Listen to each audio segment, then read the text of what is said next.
Alternative Dig Talk. Real issues, real talk.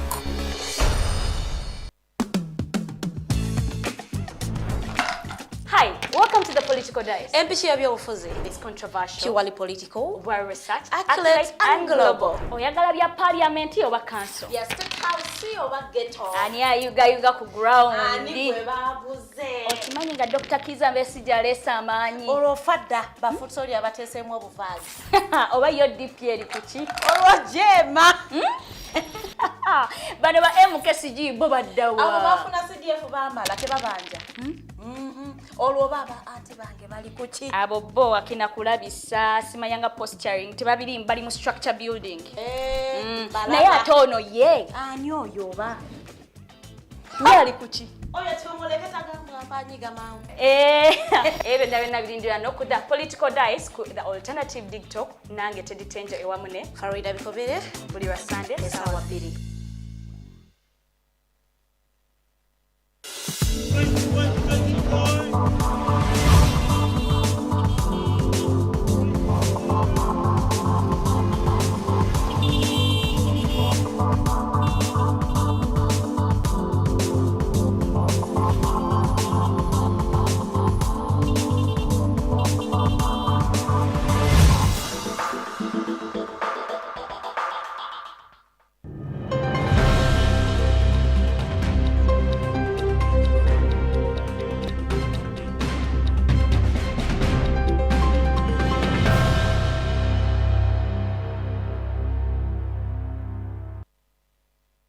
Ladies and gentlemen, good morning. Welcome to the Mighty Drive Show. My name is Edgar Mathew Karuhanga. We are 8 minutes into the top of the hour. Of course, it's the 28th day of May, 2024. We are coming to the end of this particular month, and of course, we are entering halfway this goals that you set. Now, have you gone back to revise them? How far along are you? Are there some things, are there some key performance indicators that you're looking out for to say that I had set such a goal and I thought by the media I'll be here? So are you there? Are there some indicators for success? Are there indicators for failure? That's a question you can ask yourself. As Digitalk TV, we are always here every Monday starting from 8 to 10 a.m. We try to break down having a conversation with this country, and the conversation we are having, we hope that it will help you make informed decisions at the end of the day and make Uganda a better place for all of us and of course for the future generations to come. You're in a dispensation that people no longer think about what is going to happen in the future, but of course as Digitalk TV, we believe that the future is now, and of course that's the way to go. My name is Edgar Mathew Karuhanga. It's a privilege and pleasure to have you today right here on Digitalk TV. We have a lot of programming for you lined in store for you, various programs. We have a new program that happens every particular week. That's Sunday at the Political Dice, hosted by our Teddy Tenjo and Farida Bikobere. We are trying to bring wit to politics of this country, and we're trying to redefine how Ugandans consume information in that particular regard. So please do tune in for our various programming. We have the Interface Show. That one happens every Friday starting from 12 to 2 p.m. We're always here with Dr. Kiza Besigye. And of course, we have the show by myself every Monday starting from 7 to 9 p.m. That is every particular Monday. We are always here having a conversation with you. And various programs. The Snap Talk show is also there. We have various shows for you, and of course we pledge to continue to bring you better programming, and of course serve you at the comfort of your phone, at the comfort of your tablet, because we believe the future is digital, and of course that's where we're going. So why not tap into the future as soon as tonight or this day? We're going to be having a lady. She is the founder for the Uganda Health Network. That is none other than Miss Nakazi Esther. Nakazi Esther is not only a journalist, but she's also a founder of that particular entity that is uniting, or that body that is uniting health journalists in Uganda today. So what is the core value of the Uganda Health Journalists Network? Why do they do whatever they do? And of course, in what modus operandi they work? And of course, what is the vision for this particular entity? We'll be delving more into that particular discussion for the next 2 hours. Before I delve into the news stories of today, we have some special birthday shout outs. Happy birthday to Shabe Ethan. Happy birthday to Shabe Ethan. We will celebrate you as TikTok TV. Mami Carol sends you all those her heartfelt celebrations and felicitations. Happy birthday. You are going to grow into a man of great wealth, into a man of great purpose, a man that is wise, and of course you'll continue to serve your generation. You'll be ahead of your peers in everything you do. So as TikTok TV, from myself, Edgar Mathew Karuhanga, from Mami Caro, and of course from Uncle Arnold, would love to wish you a happy birthday. Your mother celebrates you, and she believes that you are here for a reason. You have impacted her, and for the time that you've been on this earth, those are 5 years, you have done a tremendous, impact into her life, both mommy and daddy. So we send you a happy birthday. All right, thank you so much. That is a birthday shout out. In case you also have a birthday, you can just DM. I'll be reading some of your comments, and I can wish you a happy birthday subsequently as we continue with the program. Now let's continue in the news stories that we have this morning. Police continues to grapple with the issue of cracking down on the criminality that is happening in Kampala. Now, various areas that in the urban centers, especially Kampala, we have seen a lot of criminality that is rising, starting from thievery, that is petty theft, stealing of cars, stealing of things in cars, robbing of mobile phones. But right now it has also metamorphosed into something that is deadly. We're having people hitting members with pavers on their heads, cracking their skulls, and many of them losing their lives. We also have young people doing a bit of kickboxing here and there, kicking people and trying to rob from them. Now in an operation that was made earlier on the weekend, that was on Sunday, a few individuals were nabbed. Over 15 of them were arrested by the Uganda Police Force, and of course in conjunction with these particular cases of criminality, there is a young man, the one who was famous or notorious, let me call him notorious, not famous. He was notorious for that kick that he gave to one of the pedestrians that were passing via Bench Wanuka Street, and it was caught on camera. This young man was arrested, and of course he was aligned by police in the media. Some of his images have been trending on social media, and of course he was also requested to demonstrate how he does this thing. Now police continues to assure Ugandans that the crackdown on criminality is impending, and they're doing all they can to fight this particular increasing cases of criminality. Now, various people believe that this criminality is not just oblivious of whatever is happening in the country. It's not just by mistake.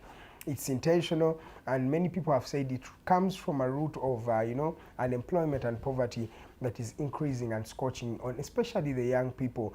It has come to our notice that many young people do not even have places where they can sleep or places of abode. That means many of these young people are ending up sleeping in bars. They're sleeping in streets. I've seen this newly constructed Ringway or the Clock Tower Road. You can see under those bridges very many young people sleeping there without homes. So this has exacerbated this particular condition, and we hope the people who are responsible, especially government, can continue with this particular crackdown. 15 were arrested by Uganda Police Force, and we hope they continue to do this. The only challenge that happens in this particular situation is that many times these criminals are arrested, but soon they are let go or they are released by the same police force, sometimes on bond, sometimes even by some mischievous ways, for lack of a better word. So we hope that this time round police are not only just arrest these people, but also tries a way or finds a way of rehabilitating them. There's also another school of thought that these young people who are arrested, especially the juveniles, especially when they are incarcerated with the older mature criminals in prisons like Chital and Luzira, many have the mindset that these young people are radicalized. So when they go to prison, they meet other hardcore criminals who actually radicalize them in nature, and they come back to terrorize their communities overboard. So I hope the police is looking into this particular situation. But of course, the spokesperson of the Uganda Police Force, that is ASP Fred Enonga, he has already confirmed that they are doing all they can to be able to cut down on the increasing criminality in the country. 16 minutes past the top of the hour of 8. My name is Edgar Mathew Karuhanga. You're still tuned into Digitalk TV. Let's move on to the political scene. The National Unity Platform continues to have its countrywide consultations or mobilization activities, though the Uganda Police Force came out to actually say that they do not allow them and they're not accepting them to, continue with these particular rallies. They have been in various parts of the country, last being Jinja, Kamuli, where they got a bit of disturbances or what you may say halting from the Uganda Police Force, saying that first of all, their processions were not only unlawful, but also they did not inform the Inspector General of Police. We had the leader of opposition plus a few members from the National Unity Platform reaching out to the Uganda Police Force headquarters, that is in Naguru, I think that was yesterday, and having a meeting with the IGP and of course some of the concerned policemen right there. Up to today, we say the police has come out to not only refuse but also say that they are not accepting the National Unity Platform because of some of their illegalities. They think that the processions made by the National Unity Platform have actually not really been really thought about or thought through, and this is something that they are willing to they're not willing to continue to happen. But of course, the National Unity Platform was planning to have some processions in Mukono today, that is on Tuesday. Then they were planning to move to Masaka, that is on Wednesday, which is tomorrow. But of course, the Uganda Police Force has continued to hold them. Well, let's wait and see how it's going to be happening, or what is going to be happening in that particular regard, because the challenges here and there. The police and National Unity Platform have not been the best of friends or the best of allies, and of course many believe that the police is a bit political in nature and it has done all that it can to crack down on the political activities of those people who you think are having an alternative ideology or believe in an alternative agenda, or what you may call the opposition. Many believe that the police has actually inclined to serve the interests of the ruling government, but not serving the interests of the populace and of course the opposition at large in that particular regard. So the leader of opposition has of course reaffirmed that they will continue with their activities as political parties, because first of all they are legally mandated to do what they are doing, and they believe that they can only notify the Uganda Police Force. They don't need to request for attention, because that is not the JD of the Uganda Police Force. All they have to do as the National Unity Platform is to inform the police that tomorrow we are going here, we may need your protection or we may need your people to come through with us. But then the Uganda Police Force continues to say this is not going to be happening. Still, when you're talking about the National Unity Platform, some of the NUP members were supposed to be aligned in court. Remember, many of them are battling with cases of wearing military fatigue. Many of them were arrested for wearing red berets, which the UPDF says that these are attires that belong to the military in that particular regard. So the question is, why were some of these NUP members not aligned in court? Because some of them had red eyes, so some of them were not able to come to the Uganda court, the UPDF court martial, to be able to litigate and talk about their particular cases. The cases continue, and of course more evidence has been aligned towards these particular young people, and of course we're still waiting to see how it's going to go. Many of them have been arrested for as long as 3 years. That's over 900 days or 1,000 days in jail. I think it's something that is unfair, because none of them has actually been convicted up today. But let's wait and see how that will continue to unfold. The last time the National Unity Platform members were in court, you remember what happened there? One of them actually threw a tantrum, had a bit of drama here and there, saying that you cannot we cannot beg Museveni for our release. He says we are innocent, so we are not going to be begging President Museveni to release people who have an innocent conscience at the end of the day. Some people have also argued, and most of these arrests are subjective in nature, and of course they are inclined to support a certain base, because not only the National Unity Platform are they the only people wearing this military fatigue, by the way. For those who do not know, we have very many artists, singers, who actually put on these military fatigues, likes of Alien Skin, the likes of Weasel Manizo. You'll get clothes you know, they're wearing clothes of the military, but none of them has actually, nothing has been done about them. But why is it that this crackdown is intentional at you know, the leaders of the National Unity Platform? 20 minutes past the top of the hour of 8. I'm supposed to be leaving this particular space, but before I do that, the South African elections are also continuing to happen. They will be happening tomorrow.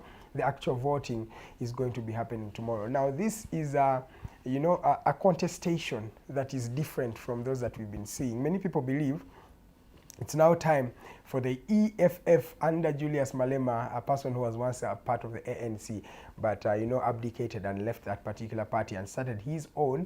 And of course, they are also known to be wearing red berets.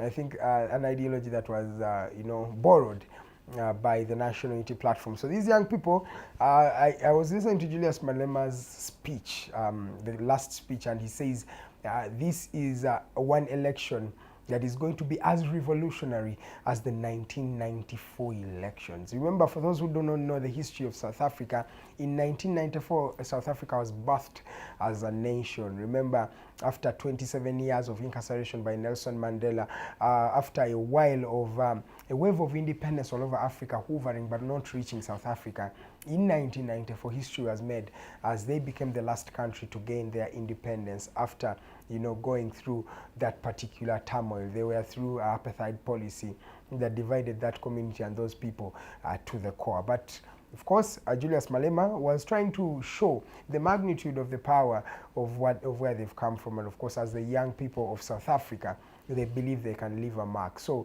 he was in one of the stadiums, and it was a very, very touching speech for those people who like to enjoy eloquence and wisdom at the end of the day. Julius Malema really spoke those powerful words. If you can, look them up and listen to how Julius Malema was addressing the people of South Africa. It's now time to see what will happen. Will history be made? Because ANC has never been one in the history of South Africa. It's like the same thing as Tanzania Chama Cha Mapinduzi Party. They have been at the helm of that country for a while. So will history be made? Can we see something that has never been seen? Remember, EFF is a radical political inclination.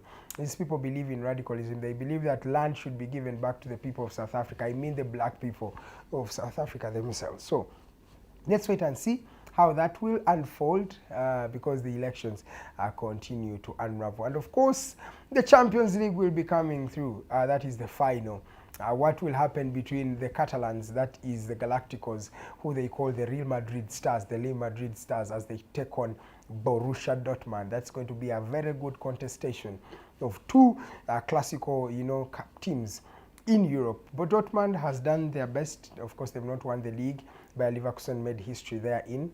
But of course, they have been there before. They played the finals in 2013 against Bayern Munich. And of course, Bayern Munich won that particular campaign.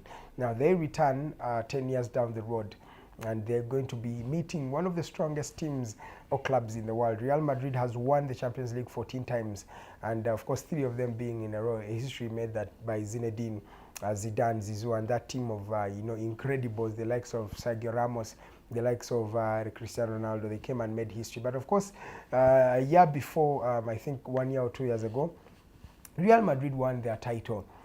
Again, we had this young team of Vinicius Jr. and of course led by the Casemiros at the time. They were able to go fight and of course win their 14th you know, Champions League title. Now they come back again in one that is going to be a very, very thrilling you know, experience. It's going to be at Wembley in London, that is England. That is going to be a very, very tremendous contestation. Jude Bellingham, Vinicius Jr., Rodrigo Goes, Valverde, and of course that team of Real Madrid, a team that is, you know, mostly young, but young in age with a lot of experience. The boys that are in that team have won the Champions League before. They have played on big stages. They have won the World Cup. They have done everything. So let's wait and see how it's going to unfold. Many people look at Dortmund as the underdog, but with the likes of Jadon Sancho and of course the Matt Hummels who are on form, Let's wait and see. Sebastian Haller is going to be in his second final after beating testicular cancer. He won the AFCON with Ivory Coast or Cote d'Ivoire. Now he is coming to the Champions League final with Borussia Dortmund. That is Sebastian Haller from the Ivory Coast. We would like to, of course, to send a special shout outs to him. That man beat cancer, and after beating cancer, he's now, winning titles. Ladies and gentlemen, my name is Edgar Mathew Karuhanga. Let's go for a short commercial break. When we come back, I'll be with Miss Nakazi Esther as we have a conversation on how we can amplify the voice of health journalists in Uganda. Good morning.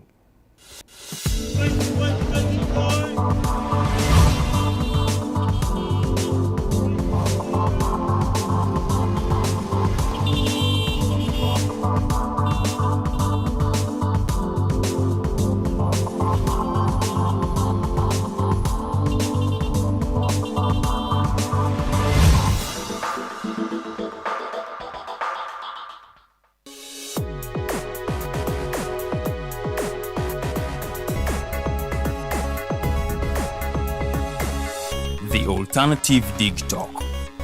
Real issues, real talk. Are you